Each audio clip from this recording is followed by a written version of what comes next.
আমরা এখন দেখো প্রজেক্ট ম্যানেজমেন্ট প্রসেসেস, যে কী কী প্রসেস আমরা ইউজ করি প্রজেক্ট ম্যানেজমেন্ট করার জন্য। সো তার আগে জেনে নেই আমরা প্রজেক্ট ম্যানেজমেন্ট প্রসেসটা কী, হোয়াট ইজ প্রসেসেস। প্রসেস বলতে আমরা কী বুঝি? The process is a set of interrelated action and activities perform to achieve a pre specified product, result or service.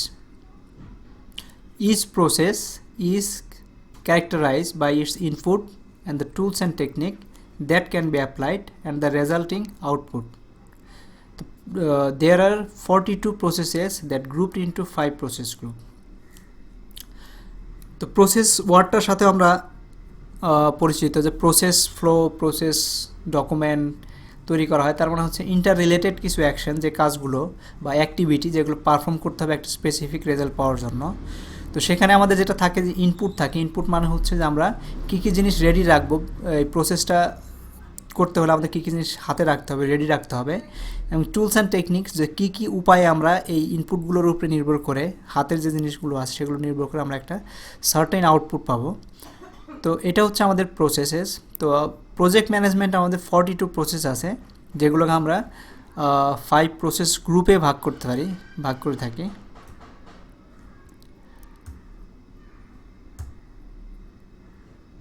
তো এখানে হচ্ছে what is project management process. তো প্রজেক্ট আমরা প্রসেস বুঝলাম, প্রজেক্ট ম্যানেজমেন্টের কী কী প্রসেসগুলো থাকে সেটা যদি দেখি। Ensure the effective flow of project throughout its existence. The process encompasses the tools and techniques involved in applying the skills and capability described in the knowledge areas. তার মানে হচ্ছে প্রজেক্ট ম্যানেজমেন্টের জন্য সার্টেন কিছু প্রসেসেস, যেটা আমরা দেখলাম 42 processes আছে যেগুলোকে আমরা অ্যাপ্লাই করে আমরা একটা প্রজেক্টকে স্মুথলি নিয়ে যেতে পারি তার এন্ড পর্যন্ত। তো নলেজ এরিয়াগুলো থেকে আমরা বিভিন্ন ধরনের প্রসেস পাবো, সেগুলো আমরা দেখব। তো এইখানে আমাদের what is product oriented processes. আমরা প্রজেক্ট ম্যানেজমেন্ট প্রসেস পেলাম, কিন্তু what is product oriented processes. So product oriented process হচ্ছে specify and create the project's product. তার মানে আমরা যে প্রোডাক্টের যে প্রসেসগুলো তৈরি করব সেটা হচ্ছে specify and create the projects প্রোডাক্টের স্পেসিফিকেশন দেয় এবং কীভাবে ক্রিয়েট করতে হবে সেটাও দেয়। The product oriented process are typically defined by the project life cycle and vary by application area. Project life সাইকেলের উপর নির্ভর করবে এবং অ্যাপ্লিকেশন এরিয়ার উপর নির্ভর করবে। The scope of the project cannot be defined without some basic understanding of how to create the specified product. For example, যদি আমরা দেখি, various construction technique and tools must be considered when determining the overall complexity of the house to be built. তার মানে হচ্ছে product oriented process মানে হচ্ছে, যেমন আমরা যদি এখন সফটওয়্যার ডেভেলপ করতে যাই, এটার সফটওয়্যার ডেভেলপমেন্টের জন্য একটা ডিফারেন্ট প্রসেস আছে, অ্যাজাইল প্রসেস গ্রুপ বা আরও ডিফারেন্ট প্রসেস আছে যেগুলোকে এই পার্টিকুলার প্রোডাক্টের জন্য applicable. It's not a project management process but product oriented process. বা যদি আমরা এখন যেটা আমরা এক্সাম্পলে দেখলাম, যে যদি কোনো পার্টিকুলার সে পদ্মা ব্রিজ যদি বানাতে যাই, এই ব্রিজটা হয়তো আমাদের সফটওয়্যার ডেভেলপমেন্টের প্রসেসে অ্যাপ্লিকেবল হবে না। সেটা যদিও প্রজেক্ট, ওইটাও প্রজেক্ট, সফটওয়্যার ডেভেলপমেন্ট প্রজেক্ট। আমাদের যেটা অ্যাপ্লিকেবল হবে সেটা হচ্ছে ওই রকম একটা লং ব্রিজ বানাতে হলে কী কী process, tools and technique use করতে হবে, সেই জিনিসগুলোকে ওই প্রোডাক্ট রিলেটেড প্রসেস বলা হয়। সো প্রজেক্ট ম্যানেজমেন্ট প্রসেস বলবে যে প্রজেক্টটা কীভাবে স্মুথলি রান করানো যায়। আর প্রোডাক্ট ওরিয়েন্টেড প্রসেস, যে প্রোডাক্ট আমরা তৈরি করতে যাচ্ছি ওই স্পেসিফিক্যালি ওই প্রোডাক্টের জন্য তার ওয়ার্কিং এরিয়াতে কী কী প্রসেস আছে সেই প্রসেসগুলোকে নিয়ে আসতে হবে। সো আমাদের প্রজেক্ট ম্যানেজমেন্ট প্রসেস গ্রুপগুলো যদি দেখি, group into 5 categories known as project management process group, যেটা আমরা আগে জেনেছি 5টা গ্রুপে ভাগ করা হয়। একটা হচ্ছে initiating process group. This process group perform to define a new project or new phase of an existing project by obtaining authorization to start the project phase. Second আছে প্ল্যানিং প্রসেস গ্রুপ। সো এটা planning related যেসব অ্যাক্টিভিটিগুলো আছে সেই প্রসেসের গুলোকে grouping করা হয়েছে এই পার্টিকুলার গ্রুপে। So those processes required to establish the scope of the project যেসব প্রসেসগুলোকে লাগে স্কোপ অফ দ্য প্রজেক্ট তৈরি করার জন্য, রিফাইন দ্য অবজেক্টিভকে রিফাইন করার জন্য, defining the course of action required to attain the objective that the project was undertaken to achieve. তো planning process group ওইসব প্রসেসগুলো থাকবে যেগুলো প্রজেক্টের স্কোপ তৈরি করতে পারে, হেল্প করবে। অবজেক্টিভ রিফাইন করতে হবে, defining the course of action required to attain the objective that the project was undertaken to achieve. So then আছে executing process groups. So those processes performed to complete the work defined in the project management plan to satisfy the project specifications. So আমরা project management plan গ্রুপে আমরা প্রজেক্টে plan করে ফেলছি, process select করে ফেলছি of product related process.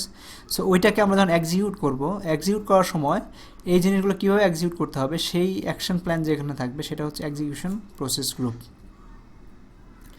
Monitoring and control, আমরা execute করে দিছি কিন্তু আমাদের এখন মনিটর করতে হবে যে আমাদের প্ল্যানিং প্রসেসে যে আউটপুট আছে সেটা এক্সিকিউট করার পরে সে প্রপারলি পারফর্ম করতেছে কিনা।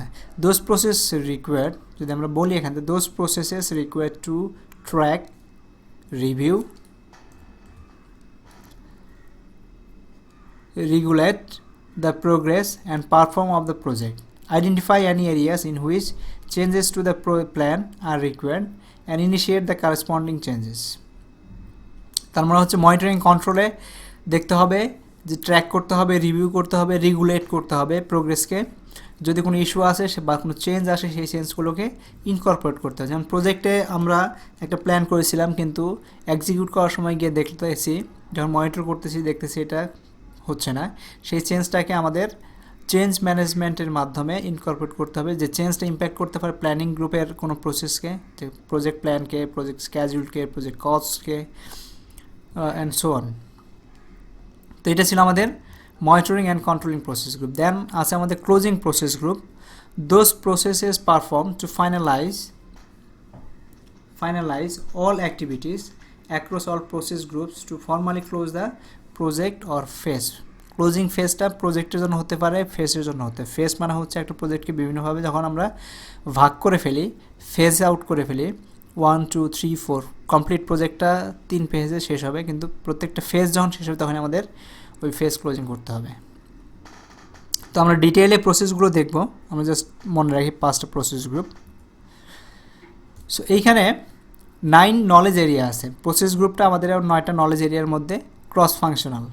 যেমন প্রজেক্ট ইন্টিগ্রেশন ম্যানেজমেন্ট একটা আছে, প্রজেক্ট স্কোপ ম্যানেজমেন্ট, ডিটেইলে আমরা 1 বাই 1 আসব, project time management, project cost management, project quality management, project human resource management, project communication management, project risk management, project procurement management.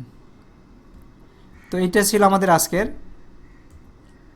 আমরা আরেকটু just দেখি প্রজেক্ট ইন্টিগ্রেশন ম্যানেজমেন্ট, যেখানে প্রজেক্টের initial কাজগুলো সম্পর্কে knowledge দেওয়া হবে। স্কোপ ম্যানেজমেন্টে কীভাবে প্রজেক্টের স্কোপ তৈরি হয় সেইভাবে নলেজ দেওয়া হবে। প্রজেক্ট টাইম ম্যানেজমেন্ট, স্কোপ তৈরির পরে সেগুলোকে কীভাবে টাইম ম্যানেজমেন্ট স্ক্যাজুল কেমনে করতে হয় সেটা সম্পর্কে ধারণা দেওয়া হবে। কস্ট ম্যানেজমেন্ট, যেখানে কস্ট সম্পর্কে ধারণা দেওয়া হবে, প্রজেক্টের কস্ট কীভাবে ম্যানেজ করতে হয়।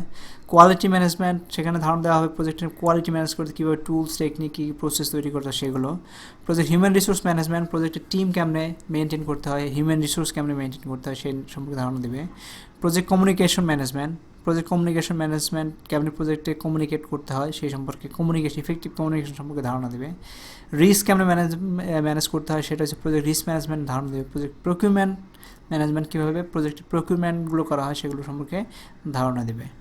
তো এগুলো সম্পর্কে আমরা ডিটেল আরও জানবো বিভিন্ন ভিডিওর মাধ্যমে। সো এই ছিল আমাদের আজকের। Thank you very much.